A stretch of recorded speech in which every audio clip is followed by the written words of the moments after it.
the buzzed Trey Lewis.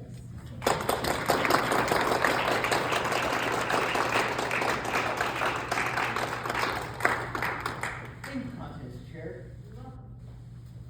Chair, fellow Toastmasters, and anyone who's ever had to clean up after other people's genius level ideas. Let me set the scene. It is 2 a.m. College Town, a group of fraternity guys. And the following 5 words would change the entire trajectory of our, more so my, night. Bro, you should drive us. Now, I don't know what kind of fantasy realm these guys were living in, but I was the only sober person in the group. Also, the only one who was legally blind. Sober? Check. Qualified to drive? About as qualified as a squirrel doing brain surgery in 0 gravity. But by this point, logic had already Ubered home, right behind their dignity in decision making. You see, back then, I had one specific role in the group. I was the responsible one. The guy that didn't say mouthwash for tequila.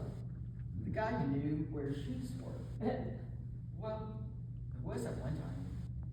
And why, so naturally, I instantly became the designated driver.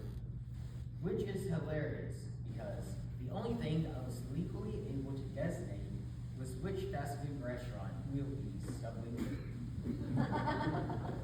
But to my friends, I was perfect candidate. Why, you may ask? Because I was the only one that hadn't thrown up yet? Apparently, in college, that's all it takes to be instantly promoted to captain of the vehicle. So, there I am, driver's seat, my cane tucked underneath the pedals like an emotional support stick. And in the back seat, 4 guys in various stages of what regret must feel like. They're arguing whether the moon is a planet or a gigantic government streetlight. I calmly said, guys, I'm blind. I've never legally driven before. My dear buddy Stephen, riding shotgun, clutching the quesadilla like it is a holy grail, said, don't worry, man, we'll navigate you. This is coming from the same guy who got lost in a one-way hallway. Using a GPS. So, I started the car, clutch the wheel like it's a live snake. Stephen is yelling, left, left, no, you're left. Suddenly, we hit something. The car lurches, everyone screamed. One guy in the back yelled, was that a goat? No, possum. Most definitely a mailbox. I had to assure them that we were still in the parking lot. Eventually, don't ask me how we made it to the road. First red light, I stopped. Dude, it's red. Just go. But it's red. Red is society's suspicion. That's when we heard it. Sirens. Not in the distance, but right behind us. I pulled the car off to the side of the road, hit the windshield wipers, and set the brakes. Because, let's face it, visibility was my top priority. Officer walks up, shines his light in my face, and said the classic, license and registration.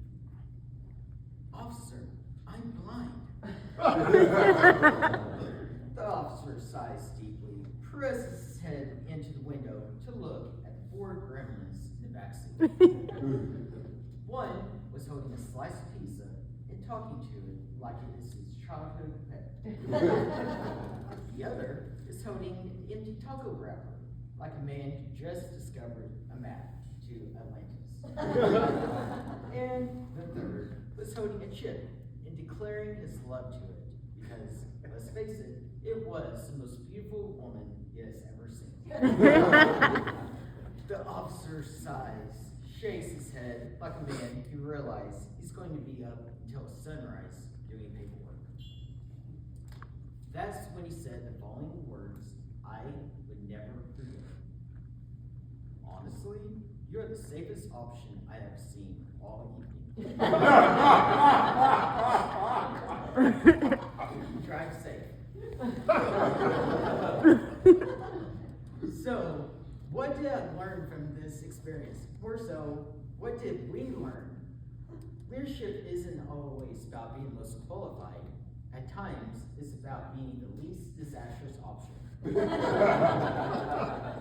At times, you gotta take the wheel, even when you can't see the road, the map, or the destination ahead.